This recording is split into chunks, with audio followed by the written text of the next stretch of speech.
Good evening and welcome to our conference, Responsibility and Repair, Legacies of Indigenous Enslavement, Indenture, and Colonization at Harvard and beyond. My name is Joseph Gaughan. I'm a cultural psychologist and a professor here, both in the anthropology department and the Faculty of Arts and Sciences, and in the Department of Global Health and Social Medicine at Harvard Medical School. I'm also an alum of Harvard College, class of 1992. Now, as an aside, I'll say that you're going to hear a number of Indigenous people introduce themselves during this conference, and usually we have to add a bit more information to offer some social location. So let me just say that I'm an enrolled member or tribal citizen of the Ani-Grovant tribal nation of Montana. My people are on the Fort Belknap Indian Reservation. I hail from families there on my dad's side, the Azure and Brisboe families, and on my mom's side, the Gaughan and the Crazy families. And just to note that this isn't always about career stuff. I'm a husband, I'm a father, a son, a brother, etc. And I'm also the faculty director of the Harvard University Native American Program, or HUNAP, which I have directed for the past 4 years. HUNAP, as an interfaculty initiative of Harvard University, really has a fourfold mission: education, community, scholarship, and inclusion.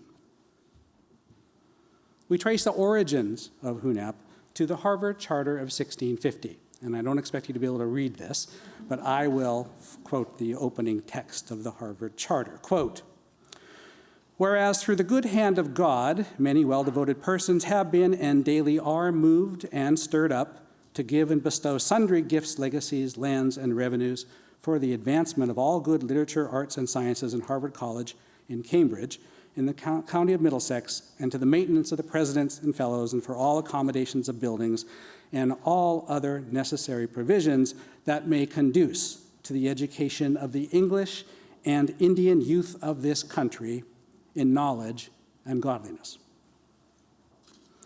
Thus, the Harvard Charter of 1650 ostensibly committed the college to the education of both English and Indian youth. This measure, not adopted until the 14-year-old college was struggling financially, appears to have served an economic motive, namely, access to the charitable funds that were then pouring in from the British Isles, designated for the spreading of the gospel among the Indians. A classical education was thought to be conducive to this grand scheme of evangelism, and so Harvard received charitable monies from the New England branch of the Society for the Propagation of the Gospel among the Indian and others, in order to construct an Indian college. Here's a map of the old college yard, and you can see in the lower left where the Indian college stood. The Indian college was completed in 1656. It was the first brick building at Harvard. In subsequent years, totaling nearly 4 decades before it was dismantled, the college housed only a handful of Indigenous scholars. The Society's New England representatives, aware of the administration's lapses in overseeing the charitable trust, admonished Harvard to enroll more Indian pupils. In A History of Indian Education in the Colonial Colleges, scholar Bobby Wright noted that the Indian college was then described as, quote, "large enough to receive and accommodate about 20 scholars with convenient lodgings and studies, but not hitherto hath been much improved for the ends intended. It hath hitherto been principally improved for to accommodate English scholars." Indeed, it seems that only one Indigenous scholar obtained a degree from Harvard College during that century, Caleb Chisha-Tiamuk, a Wampanoag student who graduated in 1665. And one of the postcards that you received for this conference features this portrait. Let's now fast forward to the state of Indigenous Harvard today. I'm pleased to say that we have over 300 Indigenous identifying students, about half of whom study at Harvard College. We list about 1,400 Indigenous alums of Harvard University. We currently have 6 Indigenous ladder faculty, including 3 tenured faculty members. I've been fortunate to recruit a dozen HUNAP faculty advisors to support me in the work that we do. We count around 10 Indigenous-themed courses per semester, and we collaborate with a vibrant and expanding Harvard project on Indigenous governance and development at the Kennedy School. As I think back to my student days here on campus in the early 1990s, I marvel at the tremendous strides taken by Harvard during these past decades to better fulfill its charter of 1650. The conference that we open here tonight is yet another step in this direction. It is convened in the wake of the Harvard and the Legacy of Slavery report, released in April of 2022, which included a series of recommendations, one of which recognized that enslavement in New England began as indigenous enslavement, and therefore called on the university to honor, engage, and support Native communities. As part of this effort, HUNAP, in collaboration with the Harvard Radcliffe Institute, has organized this conference to, as the report notes, quote, advance a national dialogue on the history and legacies of indigenous slavery and colonialism in the United States, catalyze deep research, and establish new partnerships with indigenous communities. In short, this conference will invite us to begin to fill in the occurrences and relationships between settlers and indigenous peoples that have marked these past 4 centuries. As you are aware, much of this history is appalling, painful, and shameful. It is replete with exploitation and mistreatment of the powerless by the powerful. And its legacy carries forward to structure indigenous opportunity and to color indigenous consciousness today. In response, our planning committee has deliberately structured this conference with formal sessions that will help us to all move from initial consideration of happenings from quite long ago through to our contemporary circumstances. As you'll see tomorrow in the panels especially, we'll move from enslavement and indenture as a focus to colonization and dispossession in this region in particular, and ultimately to the legacy for contemporary consciousness. Combined with our inspiring keynote addresses, plus case-based illustrations from representatives of other universities who strive to maintain good relations with surrounding tribal nations, this conference will also allow us to attend to distinctive orders of indigenous sodality, from indigenous America, or Indian country as we say writ large, through regional tribal nations and communities, to the Harvard-Indigenous, or HUNAP community within this university. Before proceeding tonight, allow me to briefly acknowledge the many partners who've made this conference possible. I offer my gratitude to all invited speakers and moderators, to tribal leaders, elders, and community members, to the conference planning committee, to the HUNAP and Radcliffe staffs, to Harvard University, and of course, to you, the audience. It is now my pleasure to invite Larry Spotted Crow Mann to the stage to perform a hand drum honor song to open our conference. Larry.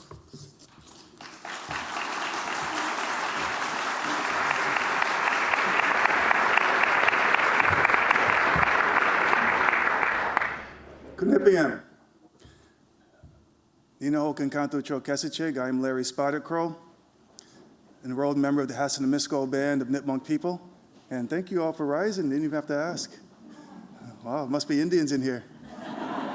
Well, I'm sorry, I'm going to save the jokes for Dallas. He's a lot funnier than I am. So first I want to share some words, and it's always pretty profound when I see my ancestors' names sketched in that stone. John Wampus, Benjamin Larnell, who was 16 years old and was known as somebody who could speak several languages. He's a very proficient poet, scholar, and he died of disease long before he could graduate. And so we hope these talks and these conversations will lead to that etching, not in stone, but into the minds of everybody so they can understand what happened here and how we can begin that process of repair. And so through that process of bringing us to these spaces where we're taught to unlearn the things that kept us alive on this land for thousands of years. So I share the words that we did speak for thousands of years. And so we say in our language, Wun nashanan tumomanatu, tabatni, wutu chikinni sin, okumis, tabatni wuchi sapausu, wusukatia huanat, notas ninuamenantiok, king nuta yiupantaminuk, and the male ninuame quantam kicha. Ka mata wanantam, ka nagutie ko kutam ninawan, manatu, wasukatia huanat, wamenetatiu, ka nosokomuso amoke, ninaho kenkantu chokesiche. Yayo. I greet you in the words of peace, reciprocity, and inviting our ancestors into this space to share. And now I'm going to share a Nipmuc healing song.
Uninakan, the Tasuis Tobias Manderhoop, Nuktoa Masa Kunahat, Nuampana Yishkitomp. Good evening. My name is Tobias Manderhoop. I'm a citizen of the Wampanoag tribe of Gayotaquina, and I am truly honored to be standing in this space during this event, something that I have prayed for and dreamed about for a long time. I'm a graduate of the Harvard Kennedy School of Government, class of 2008. It's on my heart that I acknowledge that I stand upon the shoulders of our ancestors. I especially want to remember Caleb Chishitiamak and Joel Ayakums, both class of 1665. They navigated this place. They stood in halls like the one that we're in. They remained who they were through their experience. Our ancestors' journey has empowered us to remain who we are today as the Indigenous people of this land. I am thankful to all of them for that strength and for the gift of love that has empowered us and allowed me to be able to even make that statement in front of you. And with that acknowledgement, it is time to begin in the tradition of our ancestors, first by thanking Larry Spotted Crow Man for that opening. And now it is my pleasure to invite to the stage Ferris Gray, Sagamore of the Massachusetts tribe at Punkapog, to come to the stage and to lead us in prayer. Tapatanamu.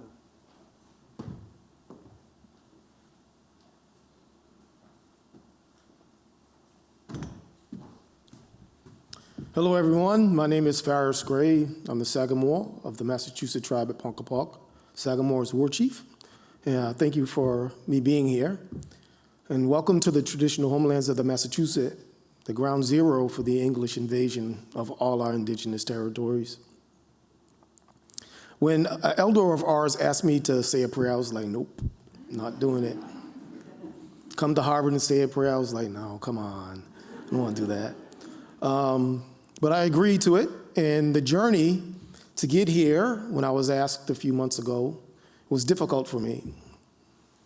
It wasn't difficult because I didn't want to come here and talk. It was difficult because I didn't want to say a prayer for a school like Harvard. You know, our relationship with Harvard goes back to the beginning. To the beginning. I was walking around looking at this place thinking, wow, they really destroyed our homeland. And some people might walk around and be like, this school's beautiful, looks like Europe to me. This was once a beautiful land, and it's not anymore. It's been destroyed. How are they going to repay that? Do we ever think Harvard will repay that? Nope. We don't.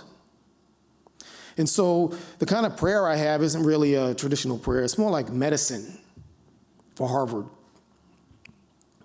Because they need to hear it. Everyone needs to hear it. Because indigenous prayers are different. You know, we pray our ancestors come back through us. We pray this madness stops. We pray that the colonists can finally understand that this is not sustainable the way that we live, that all life is important and man is not on the top of that food chain. We pray that the colonizers can see that all life has a spirit equal to ours. And that's not how it is here. We decide, man decides the fate of all life here. And that's a mistake and it's not sustainable.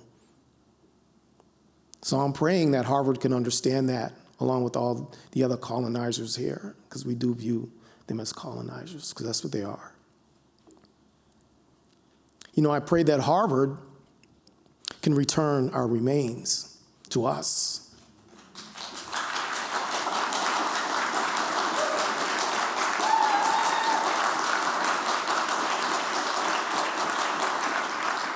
I pray that Harvard can return our burial items. They have one of our longbows, an original longbow they have in a box somewhere, probably on display somewhere. What gives Harvard the right for this? To just keep it like we're not here. But they do because they have the power to do so.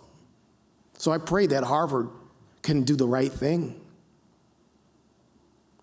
I pray that Harvard will go in all their boxes and all their museums and give all the indigenous items back, not just to us, but all the indigenous people on this planet.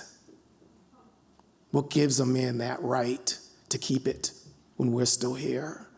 I mean, our artifacts, as they call it, our artifacts. Our ancestors made that. Energy is in that.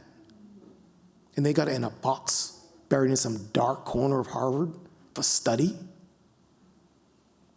That's disgusting to us.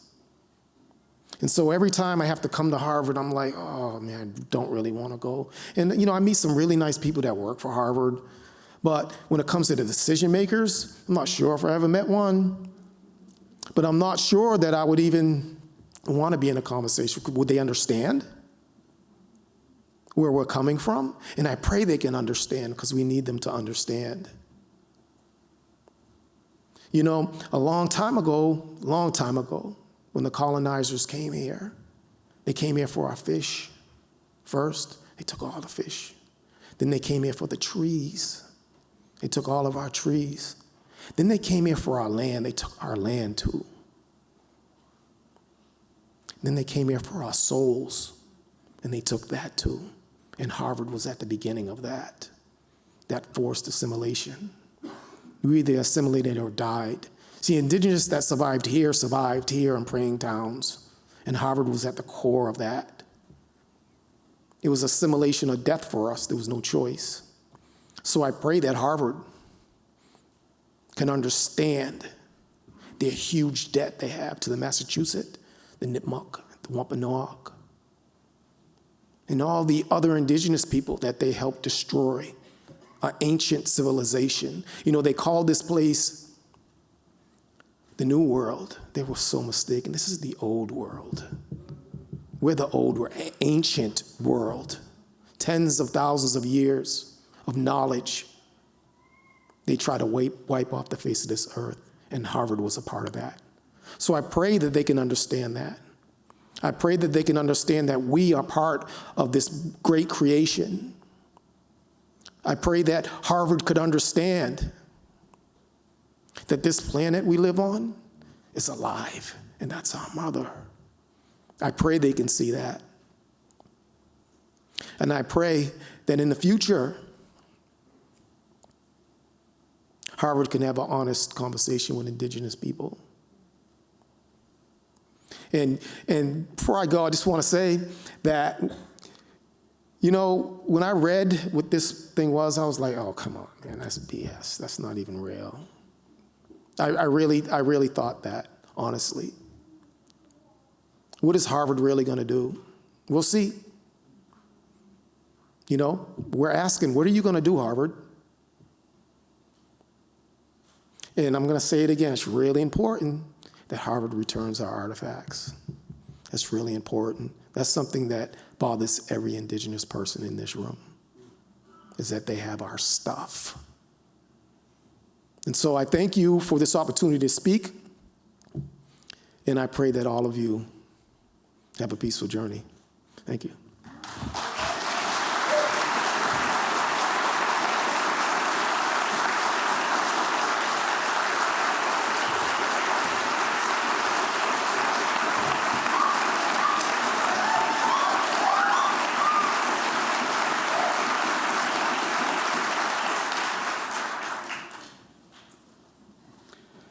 Thank you, Mr. Gray, for opening our conference with that moving and powerful prayer.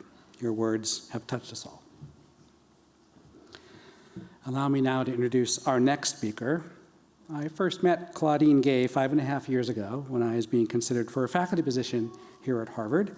She was then the Dean of Social Science in the Faculty of Arts and Sciences, just prior to your promotion as Edgerly Family Dean of the FAS.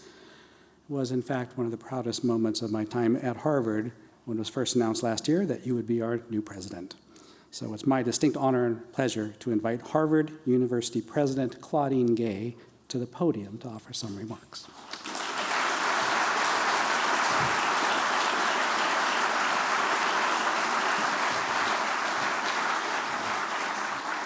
Thank you, Joe. And thank you already for the music and the medicine. Welcome. Welcome elected officials of tribal governments. Welcome traditional leaders. Welcome culture bearers. Welcome respected elders and valued community members. Your presence here this evening, in person and online, because I know there are many online, is appreciated beyond words. I'm grateful to you. Harvard is grateful to you. 5 weeks ago tomorrow, I was formally inaugurated as the 30th president of Harvard. And when the community came together for, thank you. And when the community came together for that event, we began by acknowledging the native space in which we were gathered. Elizabeth Solomon, elder of the Massachusetts tribe at Ponkapoag, shared with those who were assembled words of truth and wisdom. And over a hushed crowd at the heart of our campus, she noted the university's role in, and I quote, the displacement of Native peoples from their homelands, the enslavement of Black and Indigenous peoples, and the attempt to systematically destroy Indigenous cultures. Today, I acknowledge that history, the pain and harm it has caused, and the responsibility it creates for this institution and its leadership. At the same time, I share my hope for repair, for enduring and meaningful connections and actions that enable a better future for all of us and for all those who will come after us.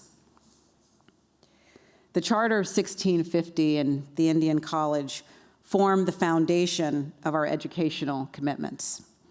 And while recognizing that there's always room for improvement, I am proud of the progress that Joe described that has been made in recent years to recruit Native American faculty and students to Harvard.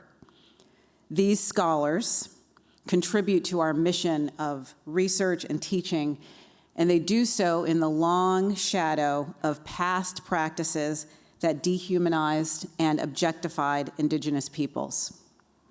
And this parallel existence of successors and ancestors at Harvard, and the strong feeling that this duality perpetuates, are not lost on me or on anyone at the university who's engaged in this critical work. When I was dean of the Faculty of Arts and Sciences, I stated my position plainly.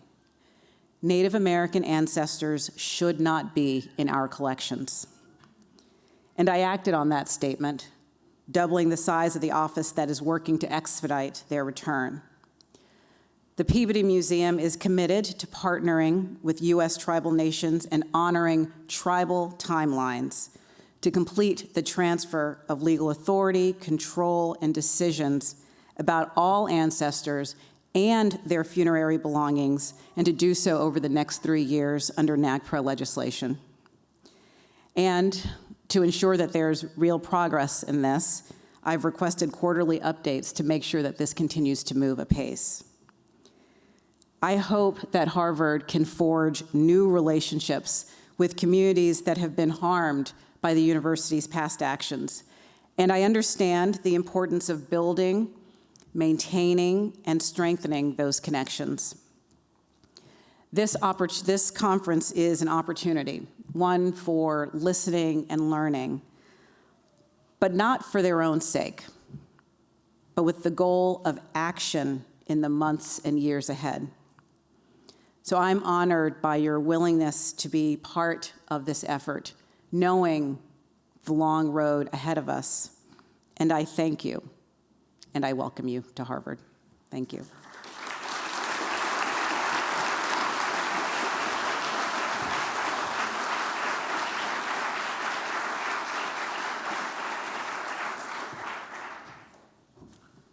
Miigwech. Thank you, President Gay. Baju Nindenawe Maganituk, Shawnee Benasik, Indigenous Kaz, Baju Nidotem, Jibwes Vinigaming. Sorry, I just caught a glimpse of one of my relatives and started to laugh.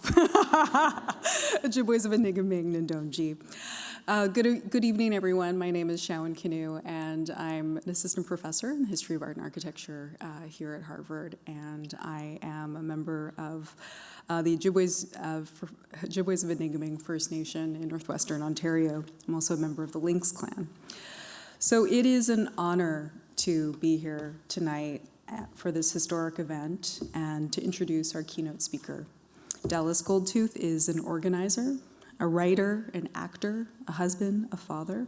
He is Bidet, I've been practicing all day, of course I'm gonna mess it up now. Bidet Wakontuwan, Dakota, I know, damn. I'm gonna just go home now. And Dene. He's known to many of us as the co-founder of the comedy group, the 1491s, where he has captured the essence of so many of our uncles on the res, so thank you for honoring them, Dallas. These videos have over millions of views, and the Wolfpack audition, the Indian store, Indian Man's Anonymous have reached cult status, and I can just hear like the cackles in the room already, just bringing up those names. Dallas is also known for his roles on Rutherford Falls and as William Knifeman, the spirit on Reservation Dogs, where he is also a writer and part of the creative team. Both shows premiered in 2021 and were major cultural moments in American society, culture, and for Indigenous peoples, of course. This was more than mere representation or like a face on the screen. These were TV shows with their huge reach that were about Indigenous people representing themselves, ourselves. I first became aware of Dallas as a true leader in the community during the Dakota Access Pipeline protests at Standing Rock Indian Reservation, where he was a water protector. His social media got the story out there and literally into our hands on our phones. He was a Keep It in the Ground campaign organizer for the Indigenous Environmental Network, an environmental justice organization led by his father, Tom Goldtooth. Dallas has led campaigns against the Keystone XL pipeline and the Dakota Access Pipeline. He is a consistent voice advocating for Indigenous sovereignty, Indigenous rights, and visibility. His ability to combine direct language, humor, and humility drives these important messages far beyond Indigenous communities. It's my great pleasure to invite Dallas Goldtooth to the stage for his remarks. When he's done, I'll join him for further conversation and audience Q&A. Dallas, the stage is yours.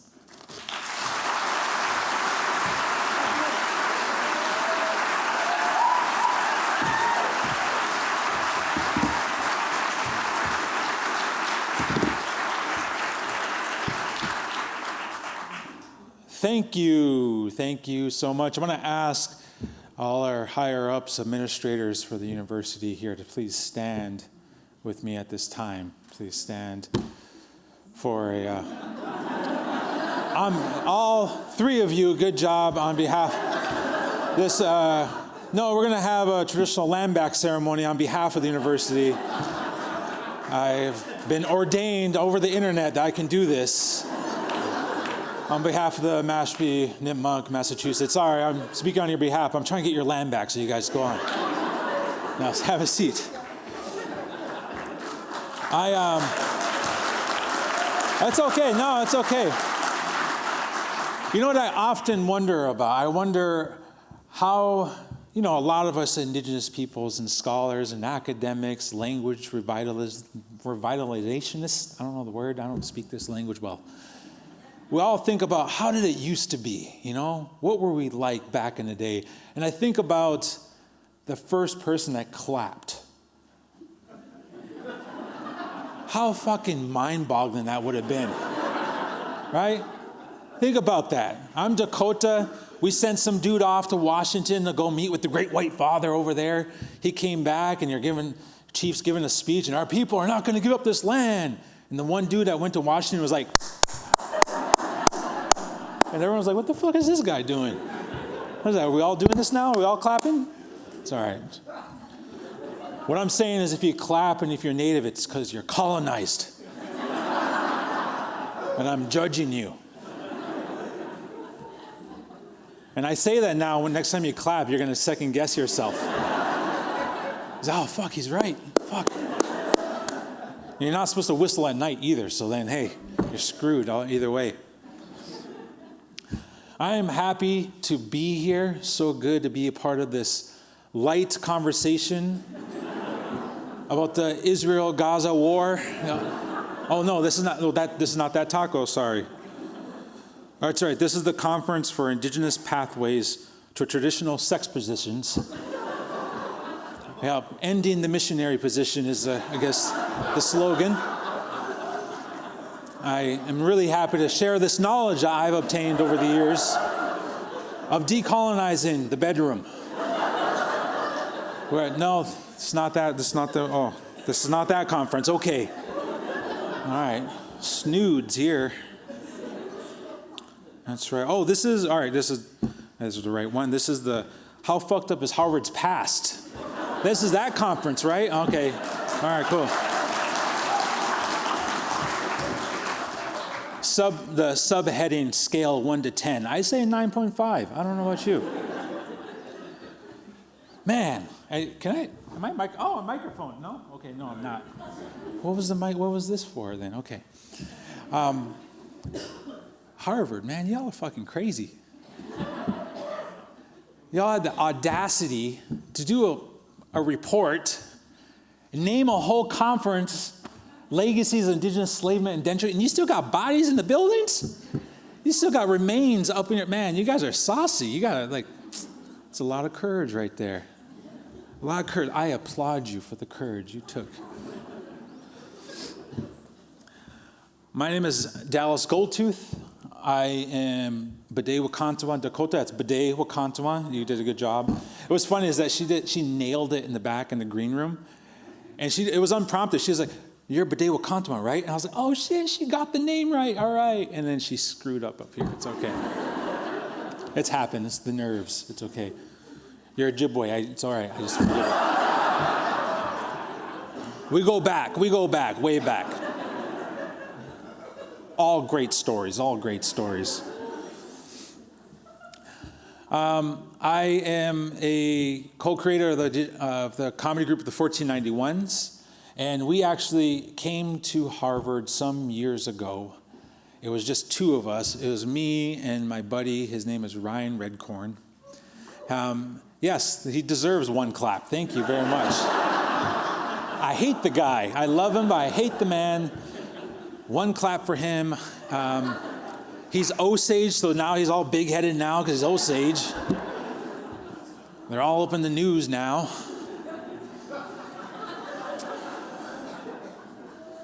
Damn Osage. I guess I'm going to bring up a lot of the animosity between our tribes. That's the purpose. I'm just airing it all out tonight here. Let's see if there's any Mohawks in the crowd here. They used to eat people. I want to just say that. It is true. Read the stories. You'll learn. But no, where was that at? Oh, we were here some years ago, and we slept on the floor of some dorm room in here. We spoke on campus. We talked, we had a presentation for the students, and we called it, I think we called it Social Smallpox, Taking Back the Airwaves as Indigenous Peoples. We thought it was funny, all right? And after we concluded our presentation to the class here, we were like, oh, we were just two young Indian guys were like, can we get paid now? And the guy was like, oh, I'm sorry, forgot to tell you, you're at Harvard. It's a privilege to speak here. We don't pay. And we're like, fuck, okay.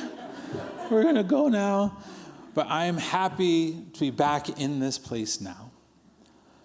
We've come a long way. I've come a long way since sleeping on the floor, doing sketch comedy in front of a group of co-ed students at Harvard to where we just completed the run of a tremendous and amazing and powerful project called Reservation Docs.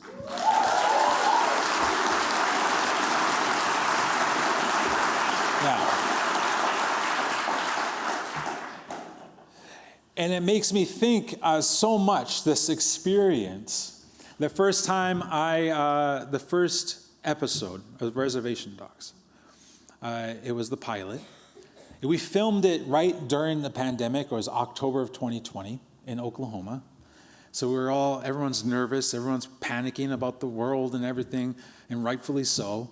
And here I was, buck naked on a horse in Oklahoma, with my nips just hanging out there for the world to see. I made my mom proud that day. So very proud. Speaking of which, I was 12 pounds, 8 ounces when I was born. So, yeah, that's right. Yeah, I say thank you to my mom every single day. It was all natural, too. No medicine, nothing like that. The doctor said, no, you can take it. Yeah. Like I came out, I was so big, and I came out like I came out of a sweat lodge. I was like, oh, Creator, thank you. Oh, God bless you. Oh, smoking a cigarette. Yeah, I came into this world sacred as hell. That's what I'm trying to say. But we filmed Reservation Dogs, and as we were filming the opening scene with me on a horseback, my buddy Sterling Harjo, who is the co-creator of that show and also a co-creator of the sketch comedy group, the 1491s, he pulled me aside, and I could tell that he was nervous. He was visibly nervous because this was like day 4 of a TV show that he was in charge of. And he had some words to me. He was like, dude, can you believe this shit? Like, fucking look, dude, I wrote Indian on a horseback, and he got me an actual horse, and you're on it. And I was like, thanks for putting in there that you're seeing my nipples. Thank you, brother, for that.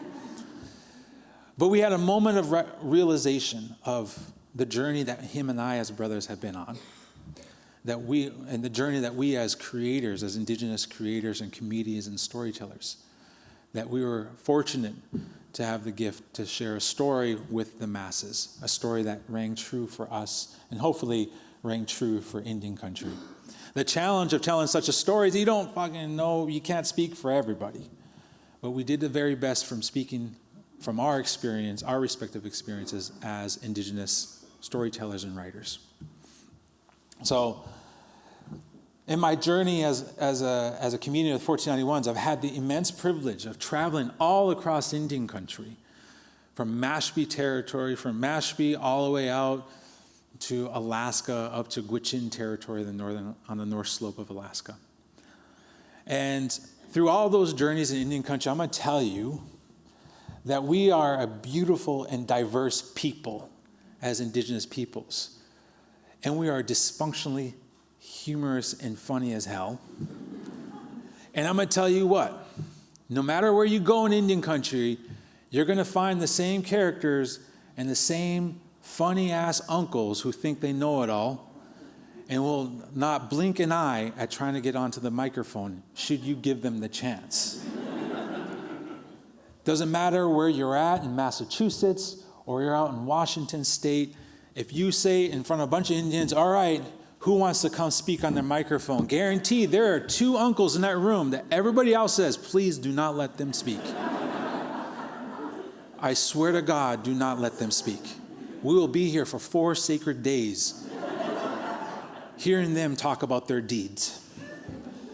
There are 6 of them in this crowd tonight. I'm just letting you know. I'm going to do my best. I'm going to honor, I'm going to hold this sacred space here to keep them from talking. There's those long-winded aunties out there too. I'm going to say like there. You all know them. It's probably your auntie. Long-winded, you'll be there for 5 days. But I love Indian country. I love Indian men.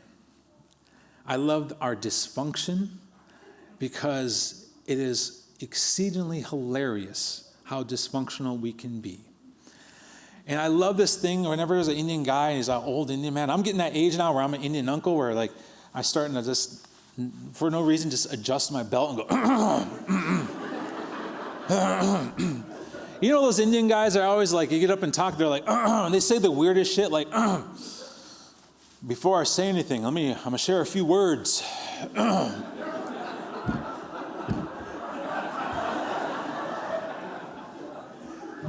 All right. Preach on, uncle. Preach on.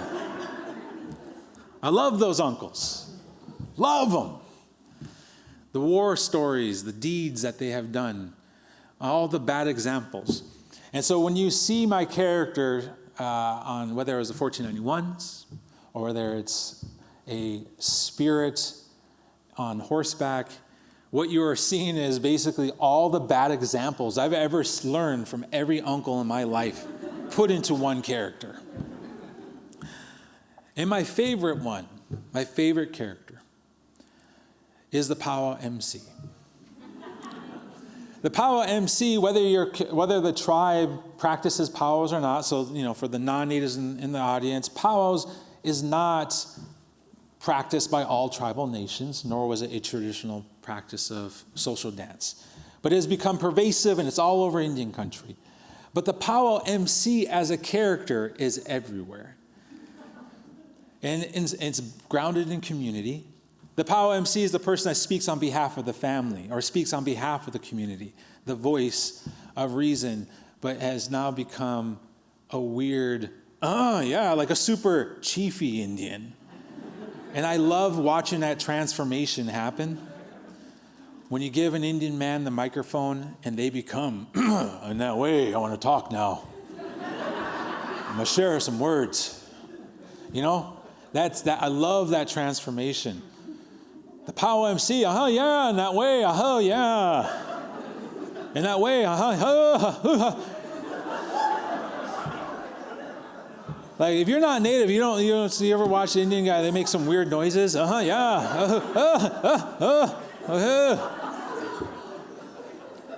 They repeat themselves in that way, good way, like that way, yeah.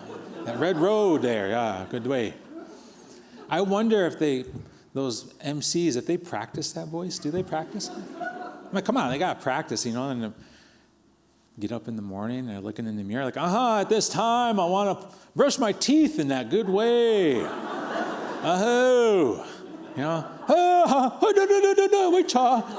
Looking good.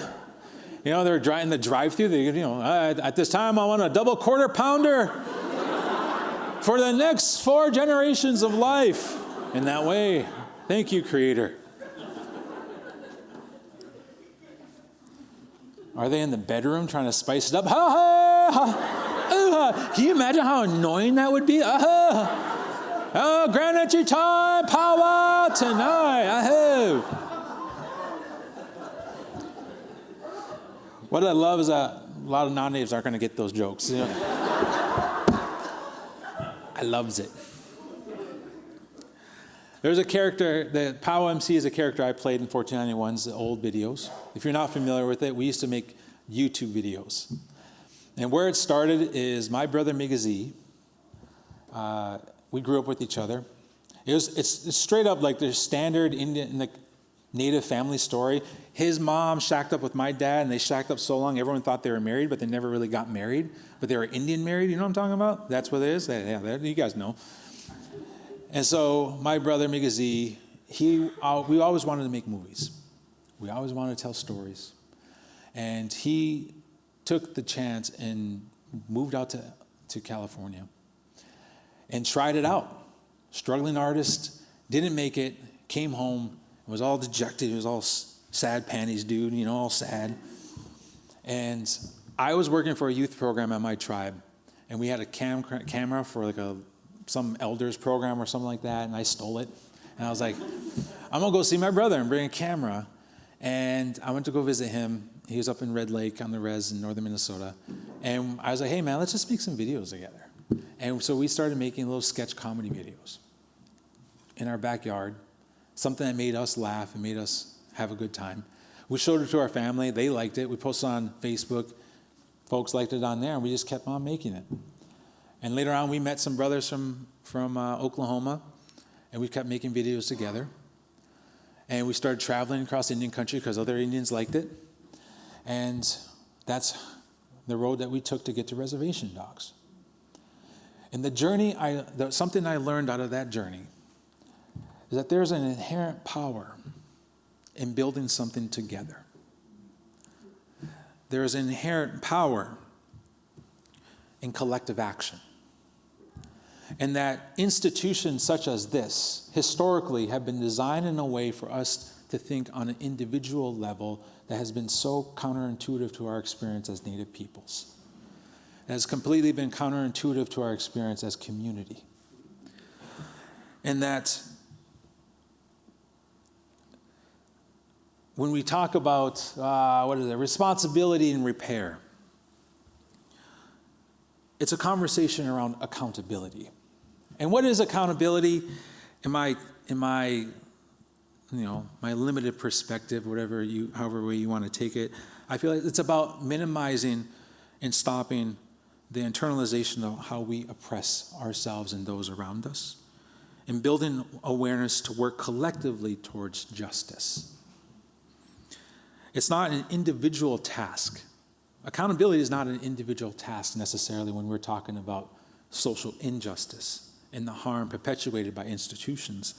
It is a collective task that we as individuals take responsibility for. Institutions like Harvard cannot undo the harm of the past until it stops the harm that it is doing today. That's why I say it was saucy as motherfucking saucy to have a conversation like this while you still have remains in the building. And it actually I'm the weird person like this. I laugh because it's just absurd of it. Is that when I announced it, my picture got posted everywhere. I got 7 messages from tribal representatives saying, hey, you're going to Harvard to talk about this? Well, we're trying to get remains back to our communities. Can you say something? And so this is me saying something, but, oh, thank you.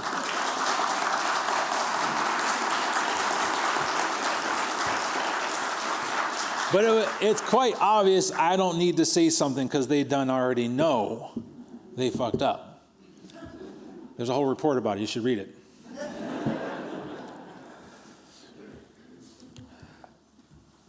This experience of where we're at right now in Indian country, we're seeing indigenous storytellers uplifted, reservation dogs. There was a show called Rutherford Falls recently.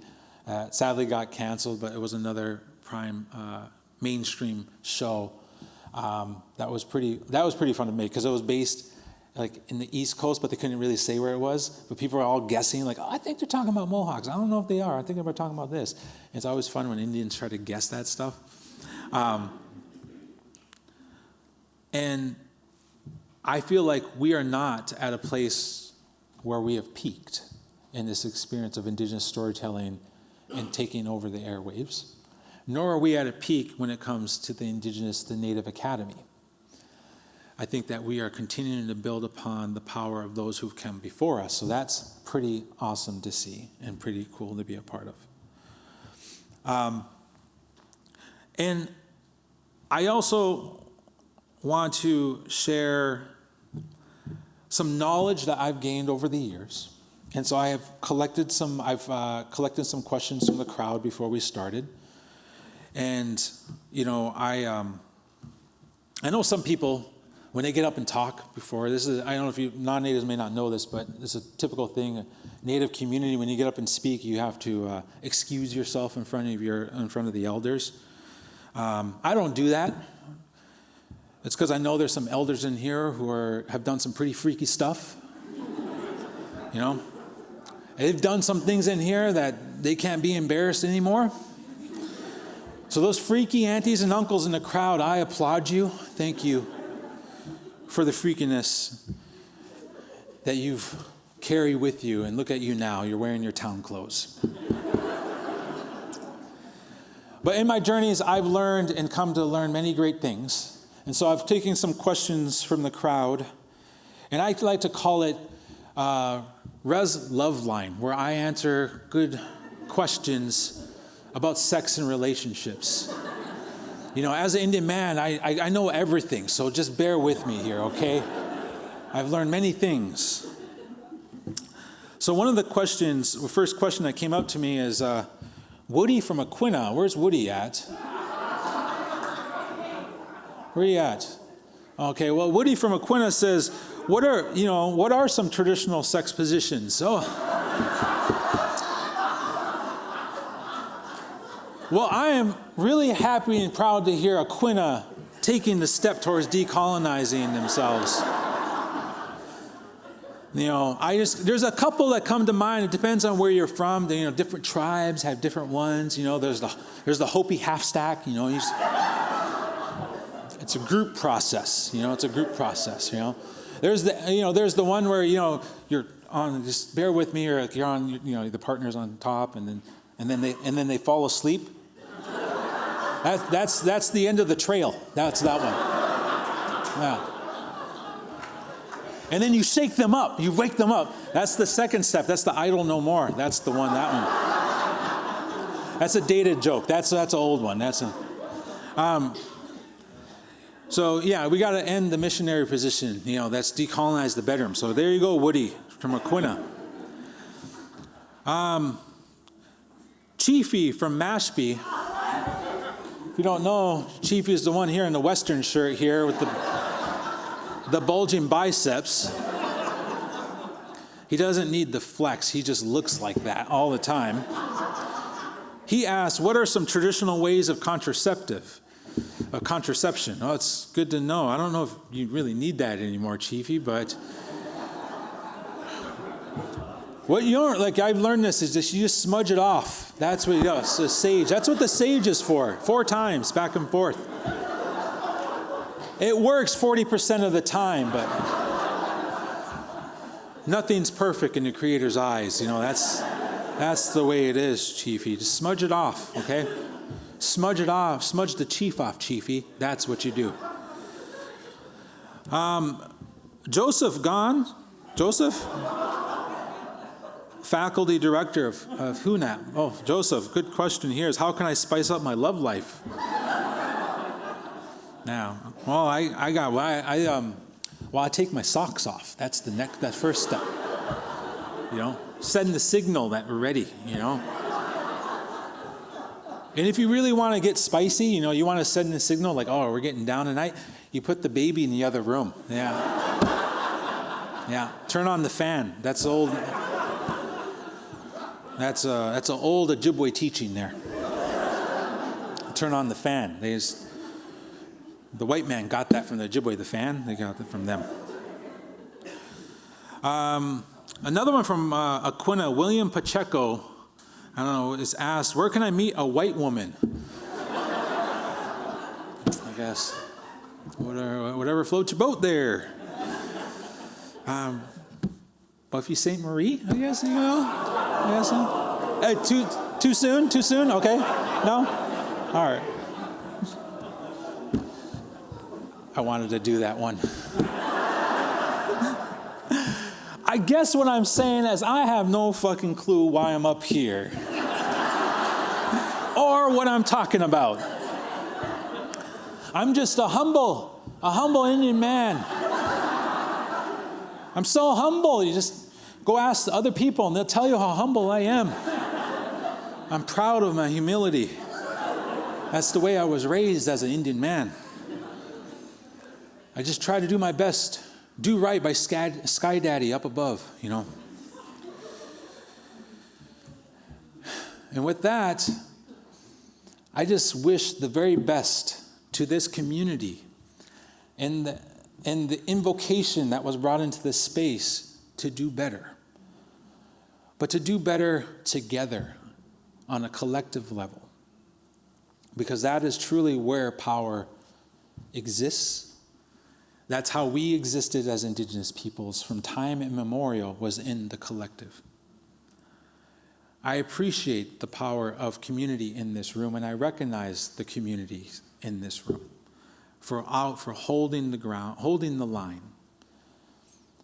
And I acknowledge those who stand with communities in this room, and thank you for holding the line. And I would be remiss to end my talking here, whatever this is, my pontification, without also acknowledging as a Dakota man, as a person who has built many relationships, that I openly and with no hesitation stand with the people of Palestine.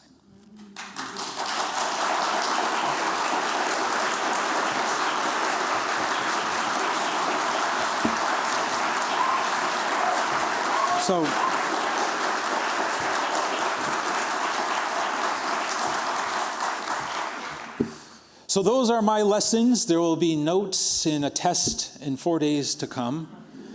I just want to say, I've never had the chance to witness. I'm looking forward to someday coming back and playing Fireball with a bunch of the folks at Wampanoags, because this shit sounds crazy. David, he told me about David. We didn't tell me about it. And he did, and he's like, hey, this is what it is, you know. And he's like, his voice, what you got to do is just take a big ball of leather, douse it in kerosene, light it on fire, and run with it. And I'm like, God damn. And then somebody else was like, yeah, and then they wrap it in barbed wire. I don't know if that was true.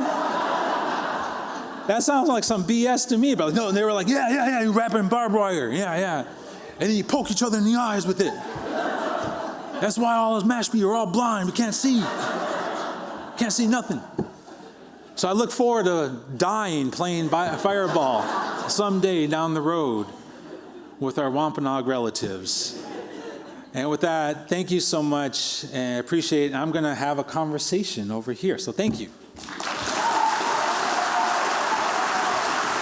What chair are you? You're in that one. They want you to move. Oh. All right, am I this one? You're in that one. Am I in that one? Yeah. They want us to sit in these chairs, and it's been hard for us to figure that out. Well, These feel so formal. Oh, hi there. Nice to meet you. these chairs are a big deal, actually. Okay. Yeah, you get one after you're a professor for so many years. Really? Yeah. After all those years and money and time and everything, they give you a wood chair. Yeah, That's wooden great. chair. Yeah, exactly. That is awesome. You just have to get tenure. Yeah. So, miigwech, there are just a couple of housekeeping notes that I need to make. One is that audience members are welcome to ask questions, and you can use this QR code to reach this Oh, that one? Slido app, and I'll get your questions here, and I'll try and get through as many as I can. I do want to just make one note. We're getting a ton of questions already about the return of ancestors. And I think that this shows that, there just haven't been opportunities for people, in the community to ask someone directly at Harvard. So I'm not going to ask those questions because you're not, Because you're trying to cover it up. I am. And no, but you're not the NAGPRA office.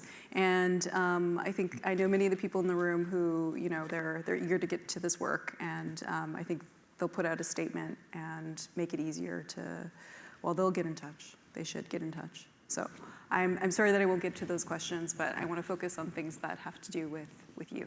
Oh, thank you. Yeah. Appreciate Or it. things that you can actually weigh in on. Awesome. I also look forward to, there's most likely a white guy in this room that feels very entitled to speak and ask a question. I look forward to I look forward to your statement.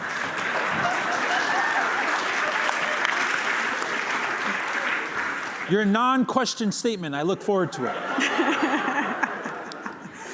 Well, we'll try and move past that, but we'll see what happens. So I have to say, coming into this evening, I just felt so happy, right? And I was just so joyful. And I was thinking I just want to go and I just want to be happy and joyful with Dallas, and I just want to celebrate, the people, and I just want to celebrate, who we are, right? And your performances make so clear, I think, just that, we give you great material, to work with, right? We are beautiful people in so many respects, and I really appreciate what you are able to do. So I want to celebrate, people here in the room with you tonight, and I want to celebrate by, calling for some accountability, right? Mm-hmm. So I think you're definitely a master of, making the medicine go down with humor. And I thought that the first thing I would ask you about is really about your journey with comedy and activism, and, how these two things work together for you. Yeah, I comedy, or I guess performing, has always been my outlet, and it was a way for me to cope and process just my daily life and the things I was going through. And I did community work for years. I was a community youth worker for a long time. And I worked, one of my buddies, I started the comedy show with, our comedy group with Bobby Wilson, who's in a lot of different shows and productions now. And we met actually at a youth shelter in St. Paul called Andayang, which is one of the only native emergency shelter for houseless youth and folks in emergency situations. And we did that work together for a lot of years. And I found that performing was a way for me to process all that I was experiencing. And it kind of definitely was always there. And for a lot of years, I was an organizer with an organization, and I got burnt out so bad. And it was making me unhealthy, but also exhibiting unhealthy behaviors. Right. And it got to the point where I was like, I don't know if I can do this anymore, and I can't do this anymore. And with the writing opportunity for Res Dogs, I finally took the leap, and I was like, you know what? I'm gonna commit to a transition here into this work, full time of sorts. And I'm really happy in making that transition. Yeah. Amazing. That actually, so one of the questions that came up already, or actually instantly, I think as soon as you were on the stage, somebody asked, well, how do you look after yourself, right? Like, how do you look after yourself for this work? So, you speak about getting burnt out. Oh, yeah. But, pole dancing. Pole dancing is I've heard that's good. the biggest way. Yeah. It's through a lot of ab work. Yeah. I'm the Tri-County State Championship in southern Minnesota, pole dancer. There wasn't a lot of competition. Must be a sturdy pole. But,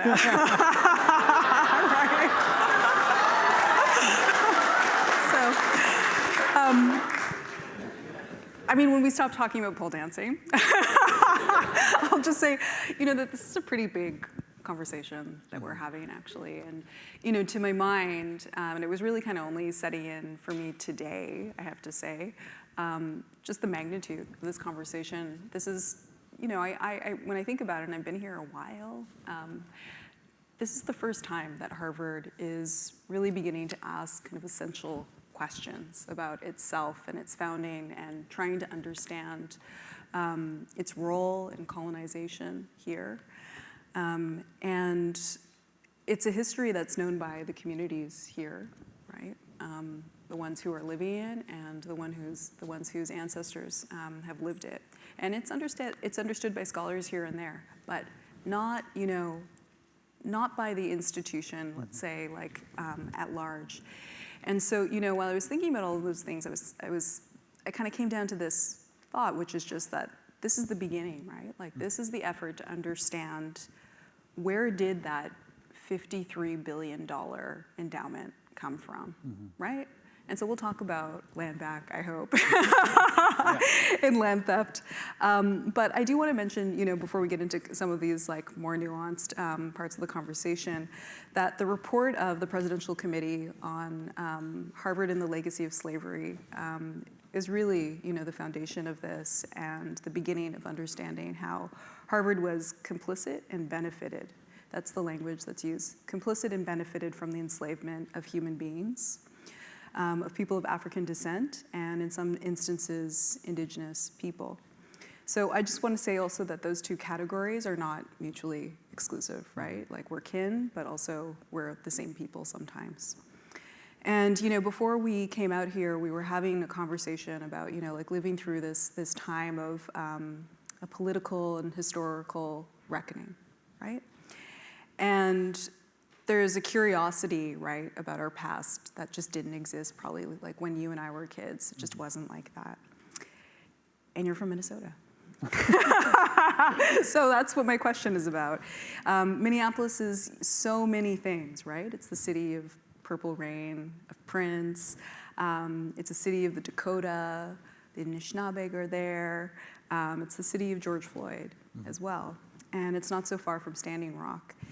And so I feel as if you have been watching this reckoning play out in ways that just other parts of the country haven't. And can you tell me a little bit about, what you've been seeing, what you've been experiencing these last, Yeah, last years?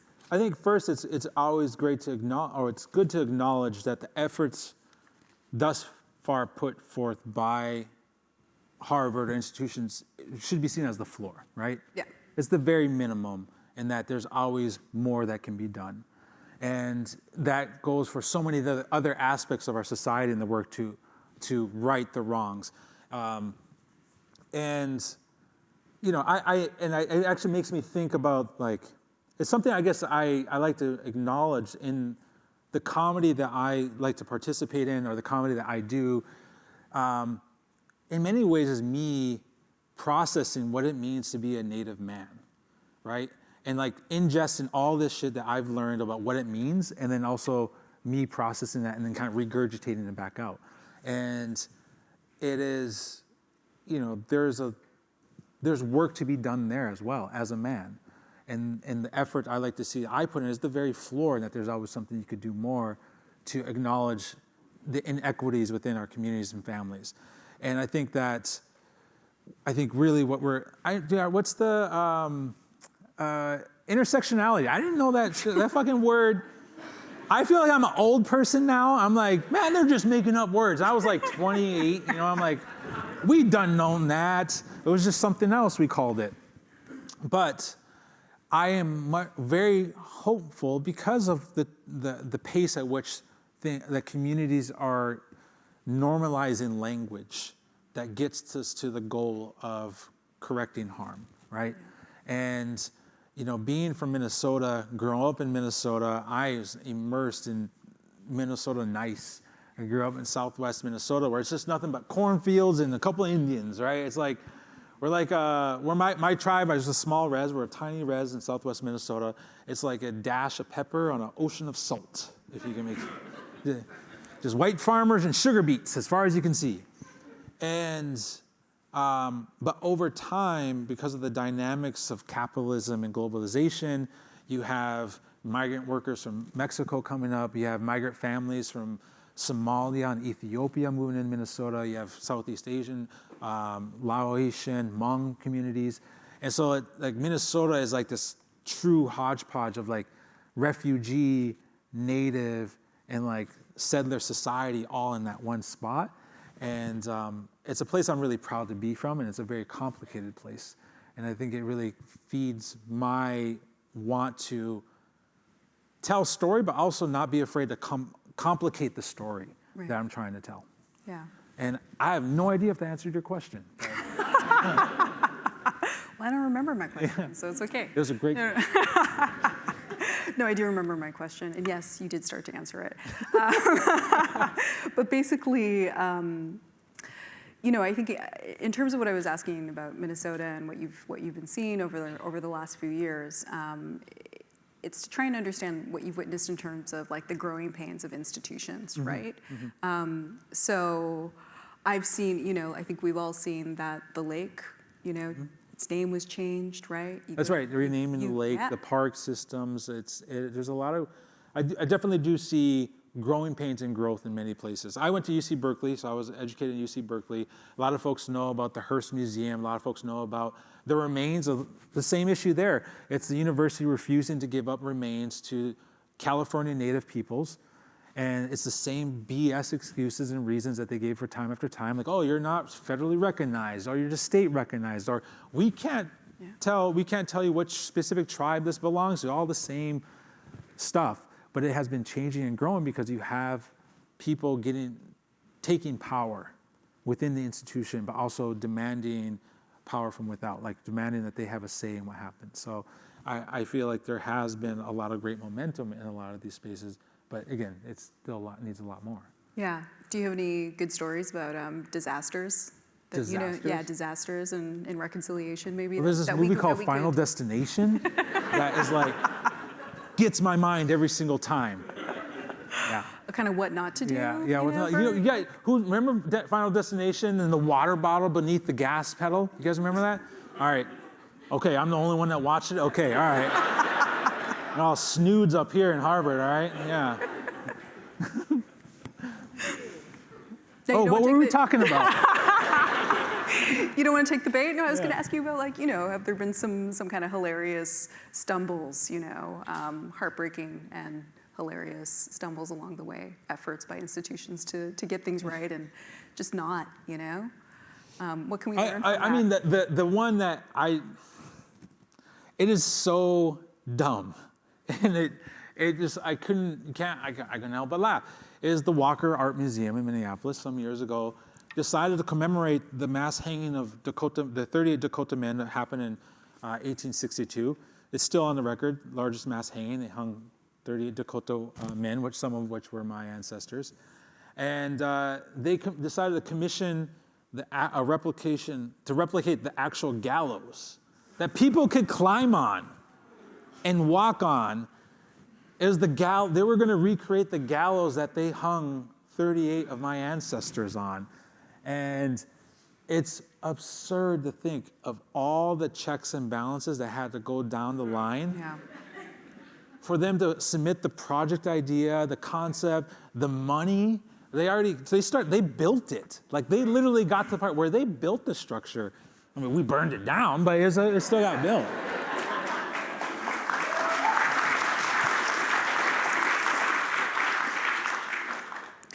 So, yeah, on this point,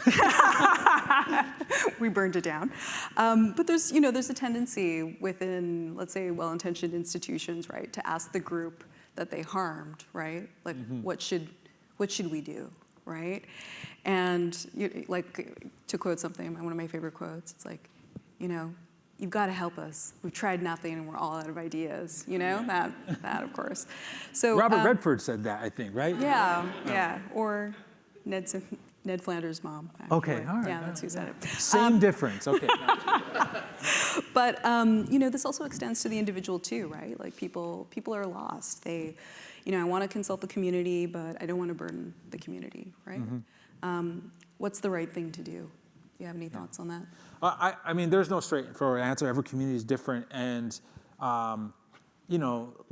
allowing the community to lead and giving that space for community to decide I think is absolutely essential, and creating a space, truly investing in the time and the capability for community to be involved as how they want to be involved is essential. You can't just say, we're going to have a meeting, and then not worry about, do they have the gas money to go to the meeting? Do they have the resources to participate in this? Those are all like the nitpicky logistical things that go into it. I think that it is, I guess, again, it goes back to where the things I'm seeing and what I appreciate about the normalization of progress. I don't know what the right phrase for it, but it's good to see allies who take it upon themselves saying, you know what? I shouldn't fucking ask you to help me figure out my own shit. Yeah. I'm gonna work with my own folks to figure out our own shit, because we're smart, capable human beings, and we can take accountability for ourselves on our terms and be good allies. Yeah. And I think that's the great direction to go to, instead of leaning upon community all the time to do the heavy lifting for you. Yeah, that's great. And also, this leads to something I wanted to ask you about in terms of solidarity, actually, because this is a background, definitely, to the conversation, and it's come up through the evening, but it's one of allyship and solidarity. So this conference, where we get to understand, Harvard's relationship to Indigenous people, its historical ties, slavery, and its legacy, it comes out of the work of a brilliant group of scholars at Harvard, mostly African American, who were tasked with investigating Harvard's ties to slavery. So this is a big question. It's a philosophical question, but I do want to know, like, what does it mean, for you? How do you practice being an ally? How do you practice solidarity? I mean, first and foremost, say I've struggled and struggle at being a good ally. Yeah. And all across the board, all the different communities that I should and need to be in allyship with it. And I failed at times. And I carry that, but I try, and I say that as a Native person, but acknowledging all the other privileges that I have. And, to continue to keep going forward is just, I have no other choice. Yeah. But and I think it goes back to like, I don't like to see it as like, I can't see it as, oh, this is just, it's for me. Like, no, I want to make our community better. So I'm doing it on behalf of like, this is my job as a part of my community to do. So yeah, it's a hard question to ask, but I guess all I can say is that I recognize that I have a number of privileges even as a Native man in this society, and I struggle, but I keep trying to do my best. Yeah, very human, yeah. So we have a question here about land back, but I'm going to ask something even more fundamental, which is, what is land back? Oh, fuck yeah, good question. No, damn, I just set myself up like I had an epic answer. I don't. It goes, the community decides, right? But for the most part, is the right for folks to self-determine the future of their ancestral lands and who has ownership and titleship, which should be the communities themselves. Or it's also the right to return is a part of land back movement. Yeah. And speaking of other folks in the world who have been displaced from their original lands. And so I think that those go those are in the same conversation. My community, I'm from a small res. We just did land back. We got some land back from the state of Minnesota, and it's the actual historical site. It's a historical site where they had the first old trading post back in 1862. So the men that were hung in 1862, we went to war against the United States, and there was an individual, a trader that worked for the state. This is like a history lesson. You guys are here, so I'm sure you like history. But the trader that worked for the U.S. had swindled our communities out of rations and goods and foods, and there was a famine at the time. And a shipment had come in, and this was in August of 62. And we knew the food was there, and we went to ask for it, to demand it. And he said no. And he was like, I'd rather have you eat grass than give you this food. Eat shit and eat grass.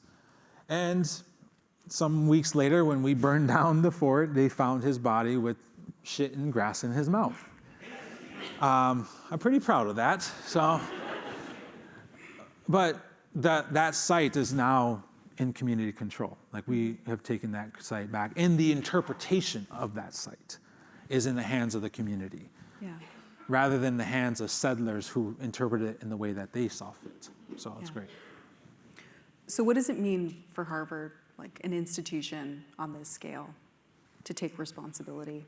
Oh, You know, I because don't know. I think Ask these people, all this community here. I don't have the answer for that. It's the folks that they brought here who can define that. Yeah, but surely you have some. I will fucking give some land back. I'm sure you got some buildings here.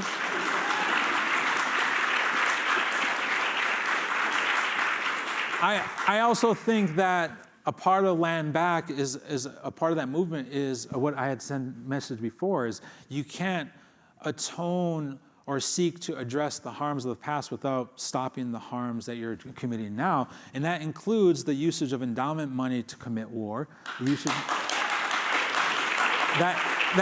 And by saying that is using endowment money via investments that are invested in corporations that are killing the planet or used to dispossess land or to remove people from lands. So I know Harvard has gone into those efforts, but there's always a recognition that as an institution, it's more than just the material goods here. Because of capitalism, there's the immaterial as actually a far, in the eyes of the capitalist, the far bigger hammer that needs to be accounted for, that has been hurting our folks for generations. Yeah, absolutely. Well said. Yeah. I think this would be a nice follow-up question. I love this question. I was going to save it for the end, but it's too good, and it relates to this. Does William Knifeman have a spirit he looks to for guidance? Oh, who's my spiritual guide? William Knifeman's spiritual guide, Stokey Carmichael. No, no, I don't know. It's a good question. All the aunties, the rugged aunties that have come before him. Oh, the rugged and we'll aunties. follow. The rugged ones. Rugged one, just the rugged You all ones. know the rugged ones. They all have that raspy laugh that you love. I just think about my auntie. Her go-to line is, "Oh, shut the hell up."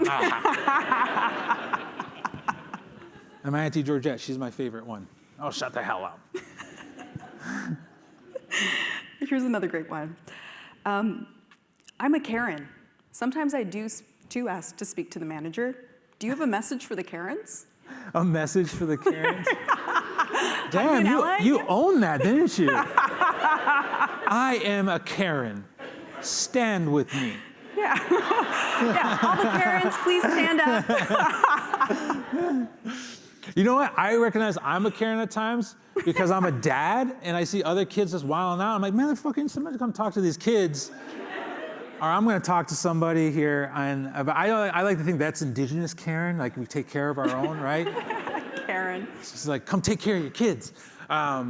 Even though I'm the parent that has the kid just running around wilding out in the back at the conference, I'm surprised there's no. I know there's a striking lack of naked children just running around, right? I mean, it's because their older brothers and sisters are watching them at home. That's why. So. Yeah, see, they couldn't make it to the wait list. They got cut off. okay. But now I don't have words of advice to Karens. Just you can wash yourselves in the tears of other Karens. I don't know.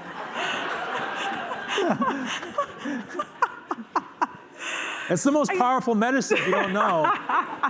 If you're non-native, you don't know this, is that actually, this is absolutely true that we collect white women tears and we go into sweat lodge ceremony and purify ourselves with the tears of white women named Karen. That's absolutely true. You can talk about that and say that you learned that from an official Native American person. No, it's true. I was sick once, and that's how they healed me. Yeah, I couldn't walk, but the tears healed me. So one thing I see in your work and in your humor is just that you're so free, you know? Like you're often naked. Oh, okay. Or like practically naked, right? Like you're liberated. That's a creepy way to start the question. All right. But yeah, I mean, you were the one who was up there We're talking getting about kind like, of comfortable sex here. positions. All right. Now you're pretending to be a prude. Bait and switch. No, but there's real pressure on Indigenous people, you know, when telling our own stories, you know, to keep some things to ourselves, right? Some things we shouldn't share, or you know, alternatively, to sell stories of trauma, you know. So how do you navigate that? Like, how are you so free? Like, I know you're speaking to multiple audiences. You know, you must have it weighing on you. Like, is a little kid gonna see me, a little white kid gonna see me performing and think that they can dress as me, you know, for Halloween? Oh, so how do you, how are you able to just to tell the stories that you want to tell, make the jokes you want to make? I think that as a creative, and all creatives, and I think there's a lot of folks who don't see themselves as creatives, at a certain point, you just have to create and not worry about how it's going to be perceived, as long as it's your gift and you're giving it and you're sharing it. It's up to the viewer to interpret it. I say that, but also knowing there's a responsibility as a comedian. There's a responsibility that comes with being a storyteller or whatever it may be. But I try not to worry about it too much. And I think what I think is unrecognized when it comes to quote unquote Indian country is the self-awareness that we have as Native peoples, and I use that very measured about the collective we, because we're not a monolith. But there's a self-awareness. We know what the world thinks of us. We know we've been fed the stories of what Native people look like, act like, speak like, how we act. We're well aware of it, as everybody is, and as most oppressed communities and people are. Yeah. And I find joy in subverting that image. I find joy in playing with that image and taking ownership of it in some ways and deciding how I get to attack it in many regards. And when I started this path of like, all right, I'm putting it behind the 9-to-5 of sorts. I'm gonna go into writing and acting. The first thing I said, I got a manager, and I told him my goal as an actor, as a Native actor, is I want to see how far I can go in this career without getting one of the serious Indian on horseback parts. That's a goal. And they're like, oh man, that's a fucking goal, okay. Because when I did Reservation Dogs, season 1 came out, like the week after Reservation Dogs, the premiere came out.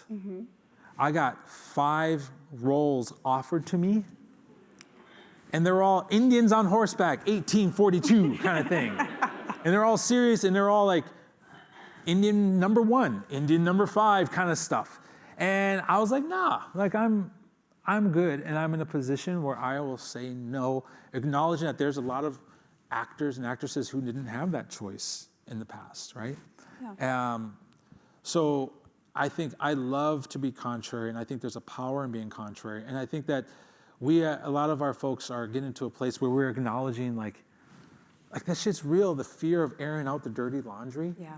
You have no idea because of the way racism works, the way capitalism works is don't let them know the dirty laundry in the back room, right? And it locks us in because we're locked into a certain display of who we are. And we're at a place now, I feel like we're like, no, fuck that. I want to share, I want to tell stories that, as best as they can be, are complete portraits of us as Native people, or at least complete portraits of my experience. And that's the best I can do. Yeah. And whether someone understands it or not, I don't care in many ways. Yeah. So. No, I love this. I'm super interested in this idea of the token, right? And of strategies of, resisting being tokenized, right? Oh, actually, I want to say, I haven't seen any like non-natives dress up as William Knife Man, but I've seen a lot of native kids dress up as William Knife Man. And it's so cute. It's so endearing to see them all like, and I feel bad because it's cold out and they're all like shirtless. But yeah, I've seen a lot of like adorable William Knife Man costumes by Native folks, and that is freaking mind-blowing and empowering because they're seeing something in a character that is not. It is a caricature, but it's something that we own. Yeah. That we are dictating, and that's so damn cool. Yeah. Give me that man back. Yeah. So we have to end, but I'm gonna leave with like one really big question. Okay. Which is, does comedy usually come from trauma? Is that why natives are the funniest? Ooh, Oppression Olympics, here we go. Who's funnier based on their, no, I get you. I don't think so. I think that comedy is laughter is a part of the human condition. It is a part of how we express ourselves. And the ability to laugh through hardship and struggle is an innate human thing. That's what our bodies, our souls, our bodies learn to do to respond to the hardship. And, but I guess because we've been through some shit, we might have more to process. But I think that there is a power in it that I think is unrecognized. It always interests me when we talk about the arts in Native Indian country. You talk about the visual arts, you talk about graphic arts, physical arts. They're like, they do pottery and the painting and they make design, all that stuff. But what's often left out is the art of comedy, the ability to make people laugh through intention is completely unrecognized in many ways, even within our own community. Think of those in communities of struggle, and a lot of us, like those gifted speakers who, during a funeral, during a hardship, they can bust out a joke to lighten the mood. That is an art form. That is an art form grounded in community, grounded in the land, grounded in that place because they know what their people need in that time. Yeah. And so, if anything, that's what I'd like to see is the recognition of comedy as an art form that does have power behind it and has transformative power behind it. Yeah. Miigwech. I love that. It's the perfect way to end this conversation. Thank you. We can just stay here. Huh? We just stay here. We just stay here? Yeah. Okay.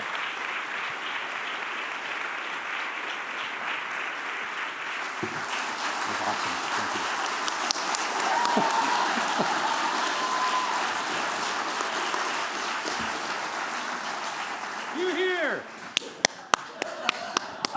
right. It's happening. I'm Dan Carpenter. I'm a professor in the government department and chair of the government department at Harvard, and was really honored to be working on the organization of this conference with Professor Joe Gaughan and the Harvard University Native American program and a bunch of our tribal partners. Dallas, that was awesome. Shawan, that was awesome. Thank you. I want to thank you for your humor, your storytelling, and your call for justice. I'm just here to say that we hope that you will join us tomorrow morning for the continuation of our conference, Responsibility and Repair, Legacies of Indigenous Enslavement, Indenture, and Colonization at Harvard and Beyond. You will hear tomorrow from researchers, policymakers, tribal leaders, and more. And we will welcome audience questions throughout the program, just as we did tonight. We'll reconvene here in the Knaufel Center and online promptly at 9 a.m. Eastern Time, and we hope to see you then. With thanks again to Dallas and Shawan and all of you, good night and see you tomorrow.